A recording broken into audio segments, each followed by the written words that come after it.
We're touching base with our local MPs ahead of the fall session of Parliament. First, we sat down with Saskatoon Grasswood MP Kevin Waugh. This morning, we get a few minutes with Saskatoon West MP Brad Redekop. Good morning, Brad, and thanks for coming in today. Great to be here. It's no secret the country's healthcare system is under a lot of strain, and one way to deal with that is through the process of recruitment. I understand you want to simplify the process of skilled foreign credentials and that recognition to help alleviate some of the pressure. What is your plan?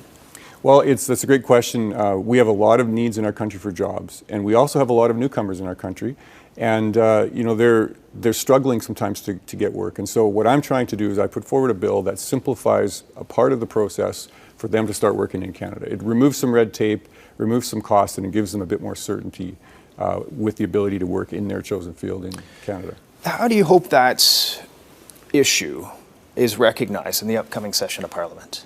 Well, all of us have been driven in taxis by doctors. And it's a shame when we have a shortage of doctors that a doctor that's foreign trained ends up working as a taxi driver, right? So there's definite interest in that. I know provincially, the provincial government is talking about this, and federally too.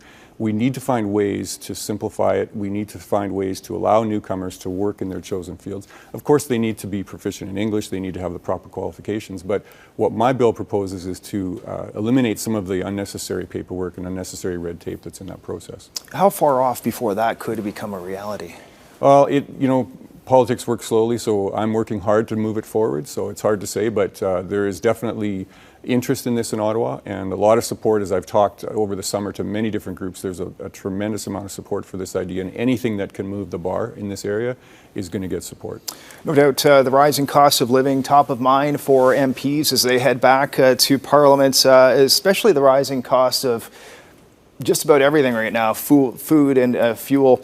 How might this be addressed in the upcoming session? Well, first of all, you're going to hear a lot about it. It's going to be talked about every single day in the House of Commons, I'm sure. Question period should be an interesting time with this. The government will put forward some ideas. They're waiting to see what those might be. We will look at them, and of course we've got some ideas of our own. We will be proposing some things, but ultimately it's up to the government to do this. They've made some mistakes, which has caused inflation to be worse than it needed to be, and so we're looking to them to smarten up and start to figure out ways to get us out of this. We got to wrap up, but before we let you go, talking about those issues affecting people in Saskatoon West, your constituency, are there any particular issues that you're hearing resonating with people right now that they want addressed in Ottawa? Yeah, I mean, cost of living is always the first thing that comes up. And, it's been great this summer to actually have the opportunity to get out and go to events and talk to people. So it's been fun that way. I've gotten to speak to all kinds of people, and cost of living comes up over and over and over again. And so it's definitely top of mind for people. Obviously, people have to pay their bills, and it's a struggle.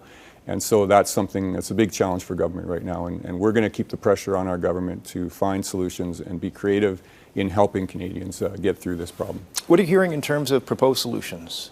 Well, I've heard, the government is proposing to possibly do some GST rebate increases and some other ideas. And so, we'll wait to see what those are. We'll look at them and study them and see if we can afford them as a country and if they'll have the desired impact. Because often policies this government comes up with do not have the desired impact that they thought they would. So, big, massive issues that we're going to be watching for in the days and weeks ahead. Appreciate your time talking about some of them as Parliament gets underway. Brad Redekop, thank you for your time today. You're very welcome.